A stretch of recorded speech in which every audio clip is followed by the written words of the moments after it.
Ladies and gentlemen, welcome to Silver Palace. This is what the game looks like. If you want to see the full gameplay of the main story, you can watch my previous 3 streams, and for more detailed stuff, I'm obviously not going to edit anything out there because they're streams, right? Those VODs are going to be up the entire time. This is beta test 2. There will be a third beta test after this one as well, already confirmed.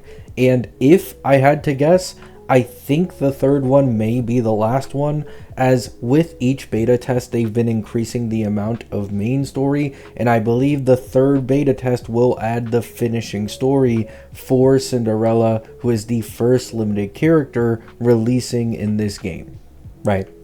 So look forward to that. The first beta was around 6 months ago, so if they follow the exact same timeline, the next beta will probably be near the end of this year or at the beginning of next year, and then I'd assume official release would probably be a few months afterwards. Now, what are my thoughts of this game? Now, for the very brief, overview, just a rating out of 10, I'm giving this game a 9 out of 10, and I'd say it's the best gacha in the market currently, at least in my opinion. Other people can feel free to disagree if they've also beta tested the game and they didn't vibe with it all that much, but I do believe the quality of this game is the highest in the gacha market currently, right? The character designs are out of this world. Obviously, this being ran on Unreal Engine 5, the graphics are absolutely beautiful as well. You can see here, this is medium to high graphics. Now, it doesn't look the smoothest. You can tell the FPS is low. That is one of the few flaws this game has, being its optimization.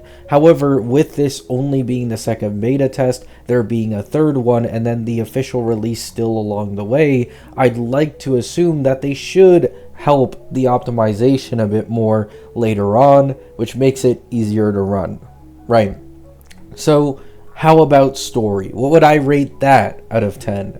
Well, I'd actually rate the story a 10 out of 10 for this game. It is 100% the main driving force and the main reason, in my opinion, why people would get into this game. Longtime viewers of mine would know I am not someone who enjoys playing the story on these games all that much. However, I didn't skip a single piece of dialogue while playing this entire beta test, and it wasn't like I was forcing myself just to test it. I was genuinely finding it enjoyable and having a great time. So that is to say, in my opinion, this is the highest quality gacha in the space currently, with its main driving force being its story content and its main quest content. This isn't a game that some people like to accuse HSR of being, oh, there's not that much main content, there's not that many events, there's not that many things to do, you're really just playing for the characters. Although that is one of the reasons why you'd probably play this game, it is a game first, more so in my opinion, than it is a gacha, right?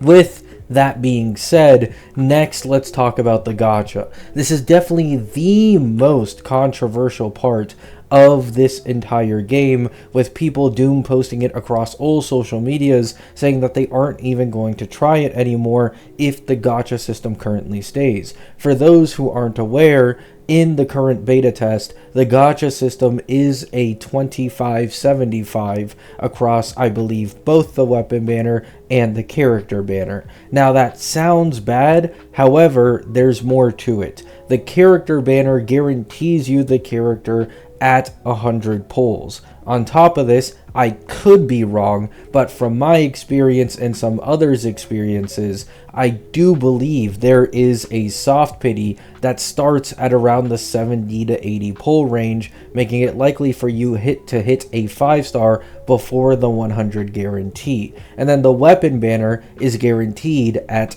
80 pulls, right? The RNG system in this game is the same as relics in other games. However, in this game, at least in this beta test, you don't actually have to level up substats. These relics that drop when you farm them automatically have certain substats on them without you needing to level them up. If they're good, you put them on. If they're bad, you don't put them on, right? However, now let's talk a little bit more about the gacha now that I've explained the system and why I think it's being kind of overly doom posted. Things like this, in my opinion, don't actually give you much insight into how good or bad the gacha system will be when the game officially releases. The reason for this is 99% of the time, a gacha system is only good or bad depending on the amount of pull currency that you get, right? So for example, if Silver Palace only gives you 50 to 60 pulls per patch, then yes, their current gacha system is trash. It is mid, and it's not good. However, if this game's average pulls per patch ends up being in the 80 to 90 range, you'd actually be able to get more limited characters per patch on average in comparison to all the other mainstream gacha games like WoWa, like HSR, and especially like Genshin. So it's for this reason that personally I am reserving my judgment until we have much more solid confirmation on the consistent pull count that this game offers per patch, because when that information is out, that's when we'll know whether or not this gacha system is underwhelming or whether or not it's actually great and allows you to attain significantly more characters more consistently in comparison to these other games. Because for example, let's talk about the Hoyo banners.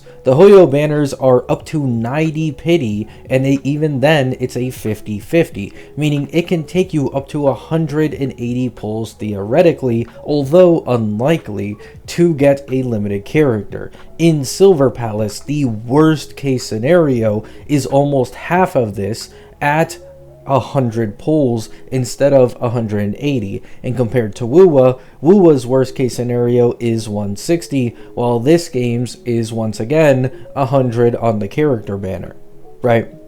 So in my opinion, it just comes down to what the pull income per patch for this game is. If it's underwhelming, it's a shitty gacha system. If it's a good amount of pulls per patch, then people will be satisfied and it will be good enough in my opinion, right?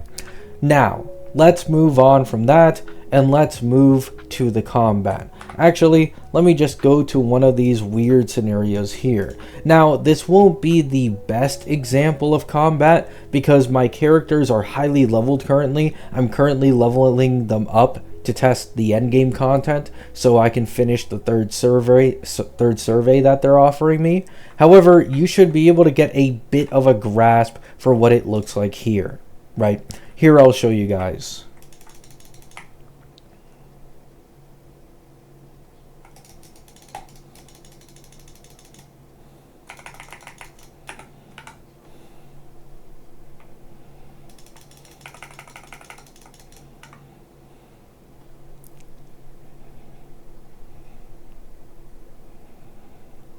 So this is Cinderella. I do believe this is going to be the first character released in the game, considering she was the first limited character available in the last beta test as well. So Cinderella is a Ignis DPS. This game has multiple different elements with albeit weird names in all honesty. We have Ignis, which are the flame characters, Glacio, lightning, gravity, radiation, Alba, which I'm going to assume is something similar to wind / silvarium. Silvarium is a substance in this game. And then you have Fergo, which I don't actually completely understand what this one really relates to from other games. Maybe space or something, right? So this is Cinderella, and then this is Rose. Now, Rose was not in the first beta test. She was only added in this one, and we just got to finally see what her gameplay looks like. Now, some characters have changed their roles. For example, this character over here, Cynthia, she actually used to be a fire support. However, it was changed to now be Rose instead.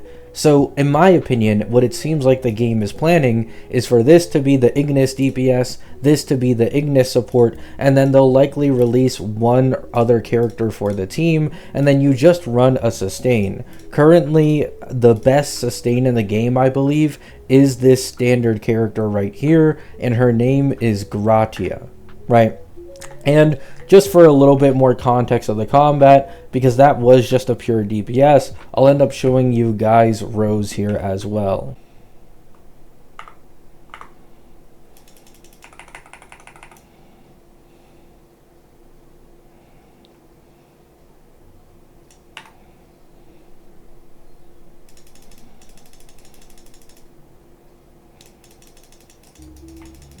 So this is Rose, and her animations, her combat. She does seem pretty aggressive. Some of you may assume she's more DPS oriented. However, that's simply not the case at all. The one that's definitely more DPS oriented is Cinderella. As you can see, unfortunately, my Cinderella is so highly built that she just insta-kills this guy, so I cannot show you the full length of it all. However, that is how it looks with the combat animations. Now, of course, the non-limited characters' combat animations are significantly lower quality in comparison to the limited ones. Don't expect much from the non-limited characters, the non-5-star characters, because I promise you Cinderella and Rose are on a completely unique level that no one comes close to. To be honest, even in comparison to Rose, Cinderella's is the highest quality by a mile, even compared to her, right? So, animations are fantastic. Combat has significantly improved from the last beta test. They had camera angle issues in the first beta test. That's no longer the case anymore.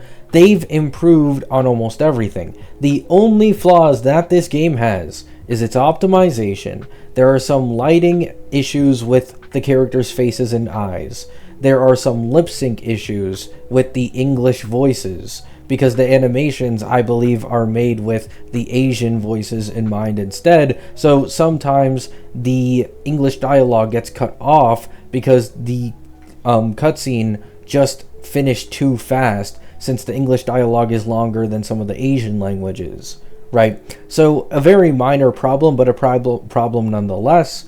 And yeah, I mean, that's all I really have to say for this game. If I'm just trying to keep it brief and I'm not trying to yap for the next 1 hour, 1 hour and a half. It is incredibly high quality. The story is the main driving force, being exceptional in my opinion. It has the best introduction story for any gacha game I've played. Character designs are out of the park. Combat has been significantly improved and is actually one of the most fun and, you know, unique looking of the many gachas I've played in recent years. I mean, I truthfully just have no complaints for this game outside of the ones that I just mentioned. I think that this is the highest quality game on the market currently, and I don't know. All I can do is really just hope that they don't really fuck up with the launch of this game and they continue to improve it and optimize things even further in the future beta test. Because if they get the optimization down, they get the lighting and lip sync issues fixed, and then the gacha system with the pull count isn't actually all that bad when it officially releases, in my eyes, I can't name a single other flaw that I have with this game, right?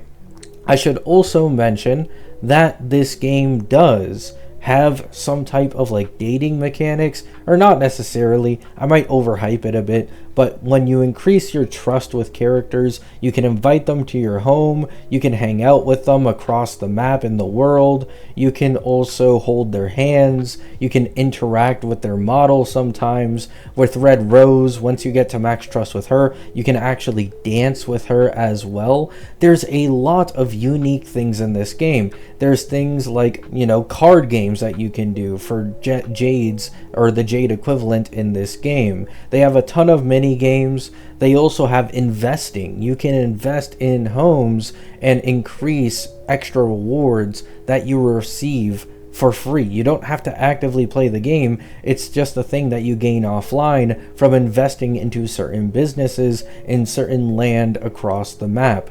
There's a ton of stuff to do in this game, and it really is pretty crazy. Now, for the end game, which I'm sure is something some of you guys are going to be interested in, the end game does seem so far to be 2-team endgame content. However, the current version of the endgame in this beta test doesn't really seem like a finalized version, since this endgame has just the first time rewards and it isn't really a resetting one, right?